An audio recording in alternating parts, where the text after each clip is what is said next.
ஒரு ஒரு ராஜா அடைந்த அவமானத்தை குறித்து அங்க சொல்லப்பட்டிருக்கும். ஃபர்ஸ்ட் சாப்டர் என்னது? 127 தேசத்துக்கு அவர் ஒரு ராஜா.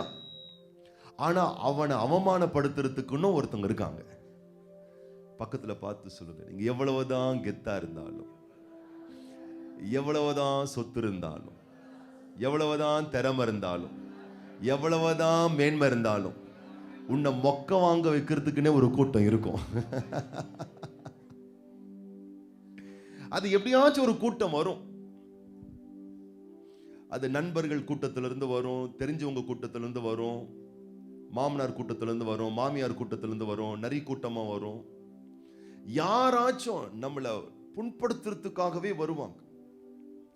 அந்த ராஜாவை குறித்து சொல்லப்பட்டிருக்கு. எஸ்தர் 2:1 சொல்லப்பட்டிருக்கு, இவைகளுக்கு பின்பு ராஜாவாகிய ஆகாஸ்வேருவின் உக்கிரம் தணிந்தபோது அவன் வஸ்தியையும் அவள் செய்ததையும் அவளை குறித்து தீர்மானிக்கப்பட்டதையும் நினைத்தான். நம்ம இவ்வளவு பெரிய ராஜாவா இருக்கும், 127 தேசத்தையும் ஆள்ற ஒரு ஆளா இருக்கிறோம்.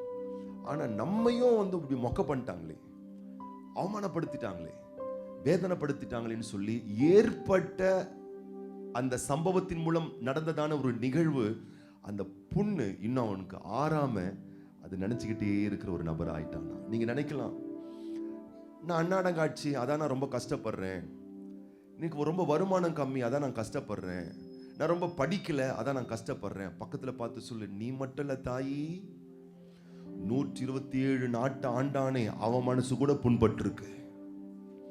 நீங்க நினைக்கலாம், எதெல்லாம் இருந்தா என் லைஃப்ல நான் புண்படாமல் வாழ முடியும் என்று நீங்கள் எண்ணுகிறீர்களோ, கவனியுங்கள், அவைகளெல்லாம் இருந்தும் பல பேர் புண்பட்ட ஒரு நிலையில் தான் வாழ்ந்து கொண்டிருக்கிறார்கள். புரிகிறதா?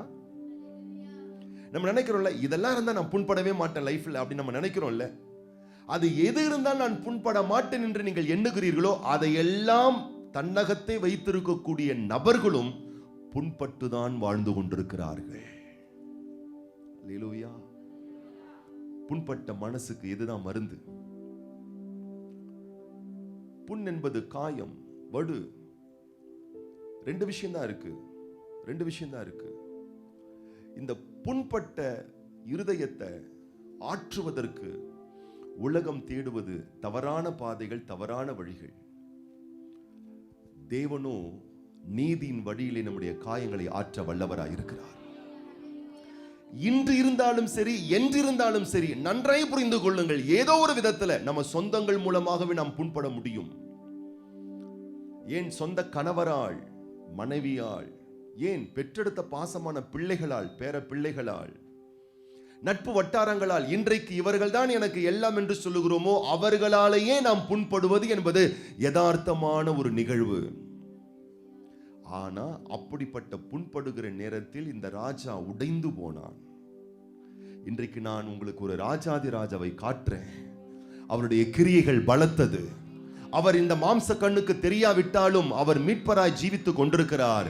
இந்த மகத்துவ தேவனுடைய பிரசனத்துக்கு நீங்கள் வருவீர்கள். ஆனால் என் அன்பு தேவ பிள்ளையே, உன்னுடைய புண்பட்ட இருதயங்கள், அந்த வலிகள், அந்த ரணங்கள், அந்த காயங்கள் நிச்சயமாகவே குணமாக்கப்பட முடியும். நீ வலிகளோடு வாழ்ந்து கொண்டிருக்காதே. அநேகர் வாழ்க்கையில் சில ரணம் இருக்கும், மறக்கவே முடியாது. சிலர் பேசிய வார்த்தைகள், நடந்த சில நிகழ்வுகள், வாழ்வில் எதிர்பாராத விதமாய் நமக்கு நடந்ததான நஷ்டங்கள், ஏமாற்றங்கள், அவமானங்கள் மறக்கவே முடியாது குழந்தைகளே. அது மிகுந்த வலி சுமைகளாக இருந்து கொண்டேதான் இருக்கும். அது இருந்து கொண்டே இருந்தால் நான் சொல்லுகிறேன், வாழ்வில் அழுத்தமும் படபடப்பும் அதிகமா இருக்கும். இன்றைக்கு ஒரு நல்ல மீட்பர் இருக்கிறார். அவருடைய தெய்வீக பிரசனத்தை நீங்க எந்த அளவுக்கு நாடுறீங்களோ அந்த அளவுக்கு நான் சொல்றேன், உங்கள் காயங்களை அவருடைய காயங்கள் ஆற்றும். அவர் காயத்தை எடுத்துக்கொண்டதின் நோக்கமே நம்முடைய காயங்களை ஆற்றுவதற்காகத்தான். நம்முடைய ரணங்களை மாற்ற இவரால் மாத்திரமே முடியும். புண்படுத்துறாங்க, பக்கத்துல பார்த்து சொல்லுங்க, புண்படுத்துறாங்களா? புண்படுத்தப்படாத நபர் இந்த உலகத்தில் யாராகிலும் உண்டோ?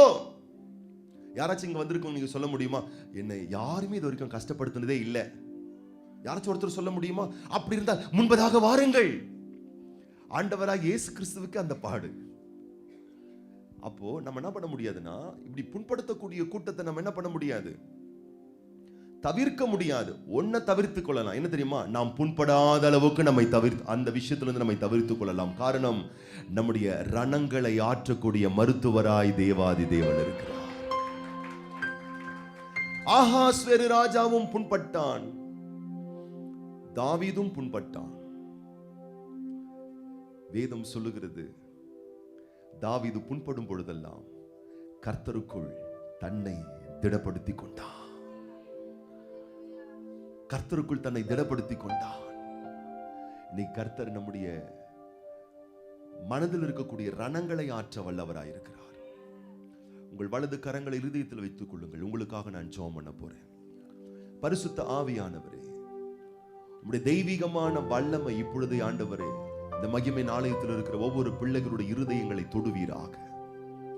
சிலர் பேசிய வார்த்தைகள், சிலர் நடந்து கொண்ட விதங்கள், வாழ்வில் நடந்த சில மோசமான அனுபவங்கள், சில ஏமாற்றங்கள், சில அவமானங்கள், சில விஷயங்கள் நடப்பாதபடியினால் மனதில் ஏற்பட்டிருக்கக்கூடியதான சலிப்பு, வருத்தங்கள், இதெல்லாம் மாறும்படி, மறக்கும்படிக்கு தேவன் ஒவ்வொரு பிள்ளைகளுடைய இருதயத்தின் காயங்களை ஆற்றுவீராக.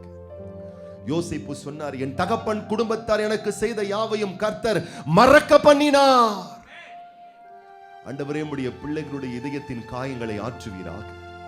அழுத்தங்களை மாற்றுவீராக, வலிகளை மாற்றுவீராக, வியாகுலங்களை மாற்றுவீராக, வியாகுலங்களை நீக்குவீராக, வருத்தங்களை நீக்குவீராக. இன்றைக்கு எங்கள் ஆண்டவர் இயேசு கிறிஸ்துவின் வல்லமையும் அதிகாரமுள்ள நாமத்தினாலே குணமாக்குவீராக.